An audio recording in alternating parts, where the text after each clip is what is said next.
কিভাবে writers block থেকে মুক্ত হবেন? লিখতে চান, কিন্তু লেখা কোনোভাবেই আসছে না। একেই ইংলিশে বলে রাইটার্স ব্লক, বাংলায় বলা যায় লেখকের বন্ধ্যাত্ব। রাইটার্স ব্লক থেকে বেরোনোর উপায়। কোথাও ঘুরে আসুন। হতে পারে আশেপাশের একঘেয়ে জীবন ও ছকে আপনি তিক্ত হয়ে গেছেন। মেডিটেশনের মাধ্যমে দেহে ও মনে প্রশান্তি আসে। তাই প্রতিদিন নিয়ম করে মেডিটেশন করতে পারেন।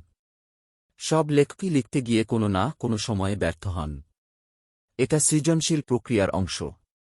ব্যায়াম আপনার শরীর এবং মনকে তাদের সেরা কাজ করতে সাহায্য করে। মনে যা আসে তাই লিখুন। হাতের জড়তা কাটতে থাকবে। রাইটার্স ব্লককে এড়িয়ে চলার জন্য গাব্রিয়েল গার্সিয়া মার্কেজ বলেছিলেন, তাড়াহুড়ো করে শেষ করার দরকার নেই। আপনি খেলছেন আপনার মনে। এমনভাবে লিখে যান, তবেই সমস্যা হবে না। উইলিয়াম ফকনর বলছেন, লেখা তো আর আধ্যাত্মিক কিছু না যে আজ পারব কাল পারব না। লেখালেখি একটা টেকনিক। সেই টেকনিকটা রপ্ত করেন। দেখবেন আপনার কোনো সমস্যা নেই।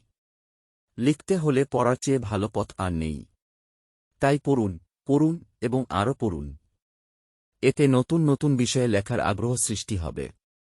আপনি লেখার সময় আপনার স্মার্টফোন এবং ইন্টারনেট বন্ধ করুন। ধন্যবাদ।